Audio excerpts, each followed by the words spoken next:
ça commençait à devenir impossible de pouvoir travailler en France. On était pris comme des vaches à lait. Denis, c'était plus possible. Et revenir en France, pour nous, c'est pas envisageable. Pour moi, l'État français ne veut plus de petits restaurants, de petites entreprises comme nous. Ils veulent les faire disparaître et c'est de là qui mettent des charges aussi fortes et tout ça. Au Portugal, avec un SMIC, tu peux vivre et te faire un peu plaisir. À l'heure actuelle, en France, avec un SMIC, tu vas pas au resto. La France, à l'heure actuelle, au niveau médical, ça commence à devenir une catastrophe. En France, tu t'en sors pas. Au Portugal, tu t'en sors. Moi, c'est Adeline, Stéphane. On est arrivé ici il y a 5 ans. Alors, il y a 5 ans, on se donne le challenge de vendre notre restaurant en France, de monter dans notre combi Volkswagen, qui est encore là d'ailleurs, et puis de partir à l'aventure sur le Portugal. Qu'est-ce qu'on a on a notre métier, on est restaurateur. On part parce que il y en a un trop-plein de la France. Il y en a un trop-plein au niveau de la restauration. Au niveau de toutes ces taxes, ça commençait à devenir impossible de pouvoir travailler en France. On était pris comme des vaches à lait. Denis, c'était plus possible. Alors, on a eu cette opportunité de pouvoir vendre notre restaurant. On l'a fait. Et alors, on était du côté de Longwy, Metz, frontière luxembourgeoise et belge. Donc, un bon coin pour pouvoir travailler. Il n'y avait pas de souci. Mais les charges, c'était pas possible. Puis, c'est la sécurité qui commence à grandir de plus en plus. Et donc, on s'est dit, pourquoi pas aller voir ailleurs pour faire quelque chose de bien. Et puis, quand on est tombé sur le Portugal, quand on a compris le raisonnement du Portugal au niveau des charges, au niveau de tout ça, on a vu qu'elle était plus tranquille qu'en France, plus de sécurité, et donc on s'est dit on va essayer de tenter notre expérience, et donc du coup aujourd'hui ça fait 5 ans, et donc on regrette pas du tout, et revenir en France pour nous c'est pas envisageable, en tout cas pour le moment. On va pas dire jamais, mais en tout cas pour le moment, de tout. Que ça soit contact avec les gens, que ça soit sécurité, que ça soit pour élever nos enfants, que ça soit nous-mêmes pour professionnellement surtout, mais particuliers aussi, puis avec la mer qui est pas loin. Donc on se sent bien. J'ai des origines portugaises, donc le Portugal, je connaissais un petit peu. Après, j'ai mes parents aussi qui sont venus ici, donc ça nous a fait un petit point de chute. On ne savait pas exactement où atterrir au Portugal, et puis c'est Nazareth qui nous a accueillis. Nous, on était dans le van et on a eu la chance de découvrir cet endroit tout de suite. On ne voulait pas chercher ailleurs, qu'on avait vraiment tout ici. Il y avait tout. Ouais, tout existait. Ce restaurant, on est dans l'ancienne maison du garde forestier. Donc c'est au niveau du patrimoine portugais, c'est déjà un édifice qui a son histoire. Et nous, donc on est arrivé en 2018. Cette ruine a été réhabilitée dans les années 2000, exploitée pendant 18 ans par l'ancienne gérance, c'était des Belges. On est là la deuxième gérance de ce restaurant et on continue toujours dans l'idée. Moi, ce que j'aime bien ici, c'est que il y a quand même une grosse partie historique de la maison du garde forestier et on a appris à force de discuter avec le peuple de Nazareth quelle était vraiment l'histoire de cette maison. On a appris plein de choses, parfois loufoques, mais plein de choses. Et voilà, on continue à faire vivre cet espace tout en exerçant notre métier qui est notre métier depuis 20 ans, restaurateur. Moi, j'ai commencé à 20 ans. J'ai eu mon premier restaurant, j'avais 20 ans. Voilà, je l'ai gardé pendant 13 ans. Et puis après, on a travaillé pour autrui. Parce que pour la personne qui nous a racheté. Voilà. On a dû travailler avec pour refaire l'équipe et tout ça. Après, on a décidé de partir. Et pour nous, c'était impossible de reprendre une entreprise, un restaurant en France. Non. C'est pas forcément cher, c'est pas ça. C'est que c'était surtout au niveau des charges que ça me faisait peur. Pour moi, l'État français ne veut plus de petits restaurants, de petites entreprises comme nous. Ils veulent les faire disparaître et c'est de là qui mettent des charges aussi fortes et tout ça. Donc du coup, moi j'avais trop peur de ça. On va recommencer une aventure là-dedans, mais pas en France. Non. Non, on travaille tous les deux. Steph est en cuisine, moi je suis en salle et on a 24 couverts, donc à tous les deux c'est bien. C'est vraiment un espace qu'on gère à deux et puis avec bien sûr notre fille de 12 ans qui nous aide en salle. Voilà, nos enfants sont impliqués dans le restaurant aussi. Bon, la petite de 4 ans, elle aime bien amener les corbeilles de pain, mais la grande de 12 ans, elle a déjà certains réflexes. Puis elle aime ce contact avec la cliente. Voilà, ça fait partie de l'éducation qu'on leur donne, c'est aussi le fait d'être commerçant dès le plus jeune âge. Du service, elle prend son violon et puis... Ouais, aussi. Puis elle en joue un petit peu. Oui, voilà, elle joue du violon à la fin du service, et puis c'est bien aussi pour elle, elle peut s'exprimer en portugais, en français, en anglais aussi, elle fait de plus en plus d'efforts. Alors oui, on a des origines portugaises, mais par contre, on ne parlait pas du tout le portugais. Notre fille, elle a été à l'école au mois de septembre. Elle savait juste dire bonjour, au revoir. On avait préparé des phrases sur un morceau de papier. Ouais. J'ai envie d'aller aux toilettes, toutes des phrases comme ça. On avait traduit avec Google pour savoir comment dire en portugais ça va pas, appeler ma maman, ou je veux aller aux toilettes, ou j'ai soif. C'est comme ça qu'on a commencé. Et puis voilà. Et maintenant, Alicia, au bout de 4 ans et demi de scolarité au Portugal, c'est elle qui nous apprend à parler portugais, quoi. Oui, ce qui est incroyable quand même, c'est qu'elle arrivait, elle avait 7 ans. Donc Adeline, elle avait préparé pour une année d'école à la maison. Au cas où on ne trouvait pas, parce qu'on avait... C'était surtout aussi par rapport à la langue, pour qu'elle puisse apprendre le portugais doucement, une année, tranquillement, et puis après qu'on puisse la mettre à l'école. En fait, c'est la petite qui a décidé, donc Alicia qui a décidé, non, j'irai à l'école au mois de septembre. Nous, tout était préparé pour qu'elle puisse rester un an. On voulait pas lui imposer d'aller à l'école dans une langue qu'elle ne comprenait pas, qu'elle ne maîtrisait pas et que nous-mêmes, on maîtrisait pas. À l'heure actuelle, on prend des cours de portugais. C'est très bien fait pour les étrangers ici. Dans la zone de Nazaré, on est bien accueillis, bien accompagnés. Parce que c'est un petit peu pas. Mais la petite a eu ce courage aussi. C'est pour ça que les enfants, on a souvent peur de déraciner nos enfants. Mais en fait, les enfants, ils s'enracinent partout à partir du moment où ils sont avec leurs parents. Si on est tous dans la confiance, l'enfant il suit, quoi. J'ai quand même été fort étonné d'Alicia qu'elle veuille rentrer à l'école au mois de septembre et puis que c'est vraiment mise à fond dedans. Elle n'a pas voulu... on voyait que c'était pas un caprice, parce que le caprice, elle aurait été à l'école pendant une semaine, après elle aurait dit « Ah non, c'est bon, je ne veux plus aller, je parle pas la langue, c'est trop compliqué pour moi. » Non, elle a toujours voulu aller à l'école. C'est ça, on était vraiment très fiers d'elle, parce que ça n'a pas dû être facile. En plus, personne parlait français. Non, mais on s'est dit, quand on est parti, voilà, donc Noélie était bien au chaud, donc il n'y avait pas de souci. Et on a beaucoup parlé avec Alicia, avec notre fille, et on a fait ce projet, bien sûr, en l'incluant dans tous nos choix. Et voilà, on est comme ça, entre nous aussi, à se dire, bon, on y va, mais on donne tout ce qu'on a. Et on verra bien ce qui se passe. Mais l'important, c'est de donner le maximum. Jusqu'à l'heure actuelle, on donne peut-être pas le maximum, on peut donner encore plus que ce qu'on donne, mais ça se passe très bien. On a tout de suite été bien accueillis, on a rencontré les gens qu'il fallait, tout s'est bien goupillé avec un accueil des Portugais qui a été vraiment très chaleureux, des gens qui nous ont bien aidés. Alors c'est vrai, il y a beaucoup de côtés ingrats dans la restauration, le soir, le week-end. Bien sûr, on travaille. En France, on travaillait dans le deuxième restaurant, on travaillait 7 jours sur 7. 7 jours sur 7, midi et soir. On est en train de parler de 90 heures semaine où le métier te prend ta vie. Et pour le coup, tu ne vis que pour ton métier. Lorsqu'on a décidé de franchir le pas et de venir au Portugal, Steph et moi, on a décidé de travailler à mi-temps, 40 heures semaine, pas plus. Dans la restauration, c'est du mi-temps. En France, tu t'en sors pas. Au Portugal, tu t'en sors. Tout à cause des taxes. En grande partie. En grande partie à cause des taxes. Et le coût du travail, c'est vraiment ça. Le coût du travail en France, en tant que restaurateur, petit restaurateur comme nous, à notre compte. En France, on avait des salariés. Ça, on était obligé d'avoir des salariés. Donc en France, on avait des salariés. On travaillait 6 à 7 jours sur 7.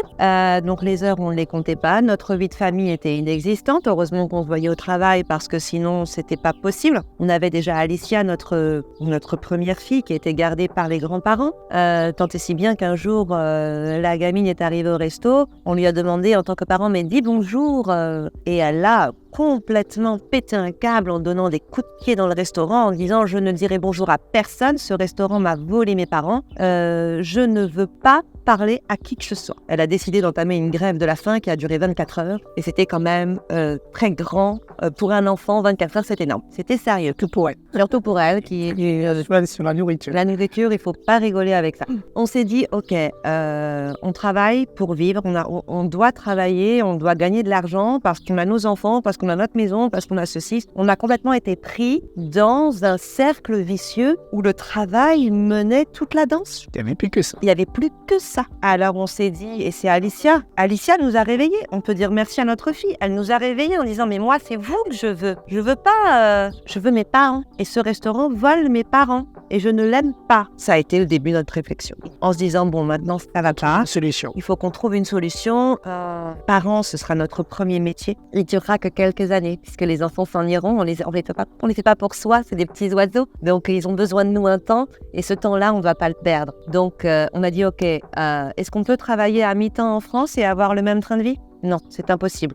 L'entreprise ne survivra pas. Pas possible. Ce n'est pas possible.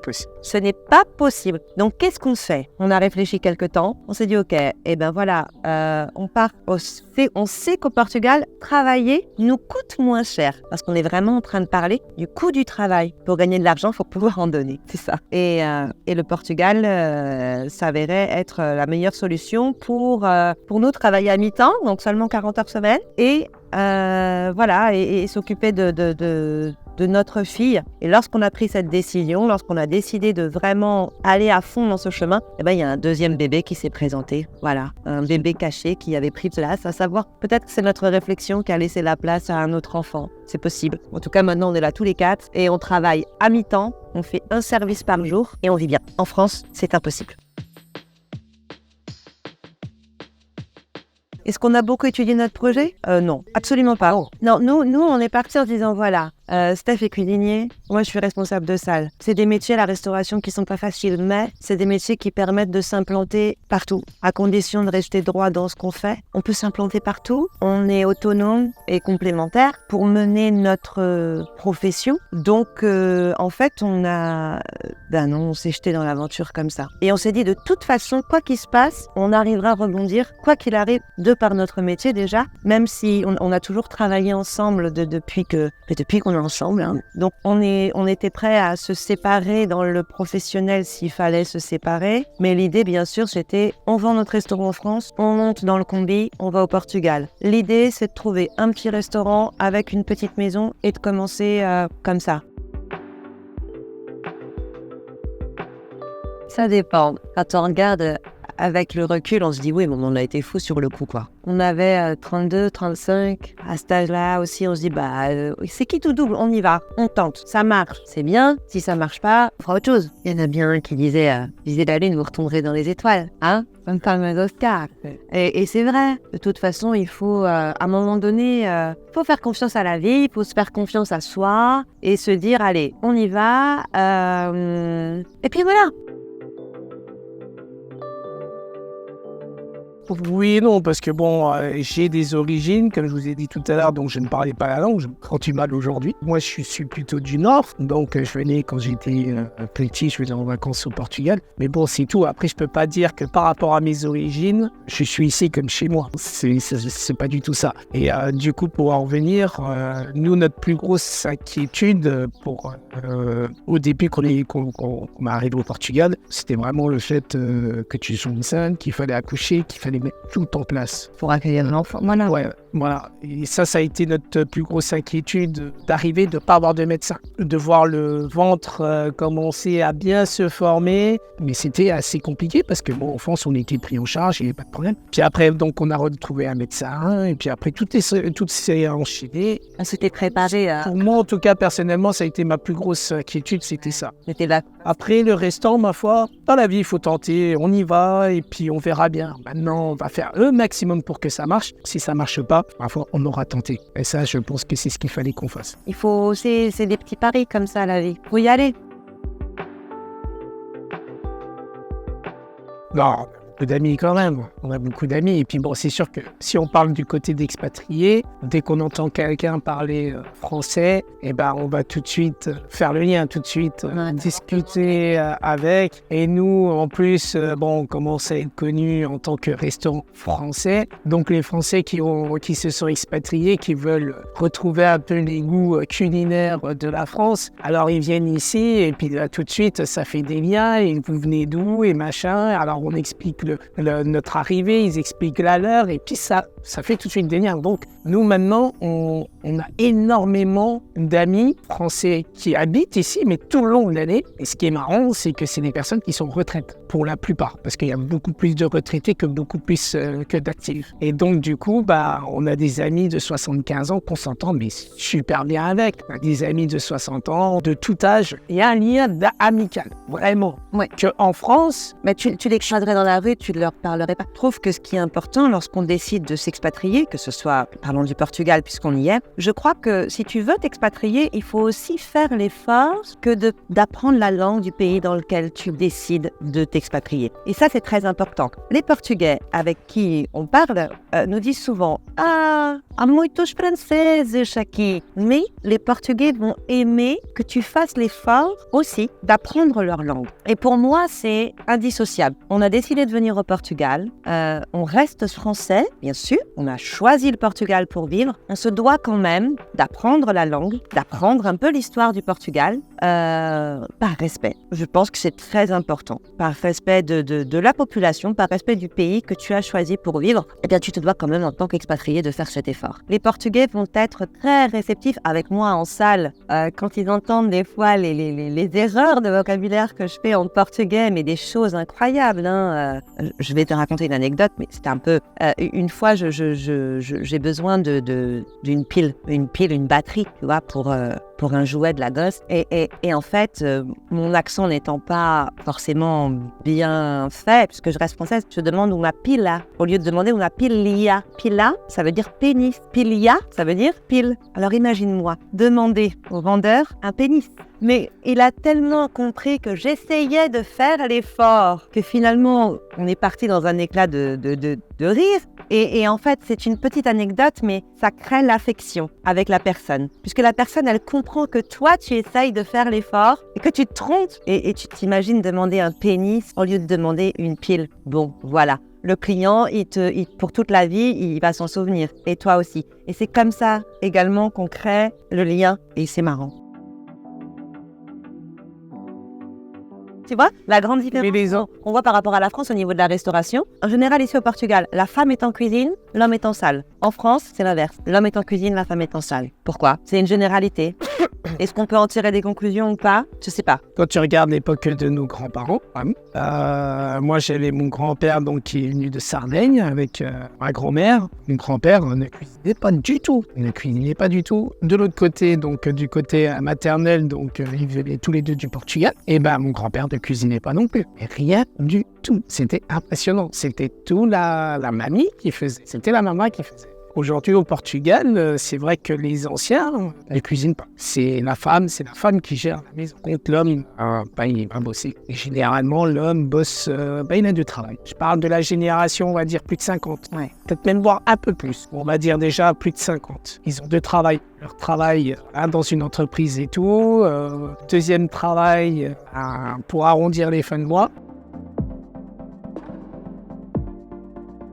Après, on va discuter avec certaines personnes, ils vont dire « Ouais, tout a augmenté au Portugal ». Alors, c'est sûr que l'immobilier a explosé, l'inflation a explosé aussi, mais quand on compare ce que c'est aujourd'hui le Portugal avec la France... Ça reste encore avantageux. Une différence mais énorme. Et le mois dernier, j'ai dû aller en France. Quand j'ai été faire les courses, quand j'ai été voir les tarifs, quand j'ai été voir tout ça, je suis... j'ai dit « Mais comment c'est possible ?» Et après, j'étais en Belgique, qui est encore beaucoup plus cher. Le Luxembourg, qui était aussi plus cher que la France, je sais pas comment qu'ils font les gens. Alors d'accord, les salaires sont différents aussi. C'est énormément cher. Ici, c'est déjà plus cool. C'est plus cool. Ça a augmenté, mais ça reste raisonnable. Par rapport à l'assiette, au Portugal, on peut se faire un resto, 2 restos par semaine. En France, on en fait 2 par mois. Voilà. Si on parle rapport par rapport à l'assiette, c'est le meilleur rapport. Hein. Ça touche tout le monde. Voilà. Au Portugal, dans un mois, on va 6 fois au restaurant. En France, c'est 2. Il y a encore les bonnes blagues. Qu'est-ce qu'on offre à une mère portugaise le jour de la fête des mères? Un rasoir. Bon, bah non, je veux dire, ici, il y a des centres esthétiques. Moi, je n'ai jamais pu aller chez l'esthéticienne en France parce que, bah, déjà, voilà, j'ai pas de poils. Mais pas eu toi. mais ici, les Portugaises, aller chez l'esthéticienne, c'est tous les mois, quoi. C'est normal. C'est normal. Les ongles, c'est tout. On va chez l'esthéticienne tous les mois. On va se faire les ongles tous les mois. On va chez le coiffeur tous les mois. C'est normal. Déjà, moi, en France, non, j'allais pas chez le coiffeur tous les mois. J'allais pas me faire les ongles, machin. Non, jamais. Ici, je pourrais le faire. Non, je le fais pas parce que c'est bon. Voilà, ça m'a jamais plus intéressé que ça. Mais en tout cas, si j'étais dans cette dynamique, ici, oui, les Portugaises vont tous les mois chez l'esthéticienne. Elles sont très belles. Non, elles ne sont pas poilues et ce sont de très belles femmes. Elles sont beaucoup plus libres. Ah ouais, elles sont libres. Et voilà, je pense que les gens ont une image du Portugal il y a 30 ans en arrière, quoi. Le Portugal de 2023, c'est pas le Portugal des années 80.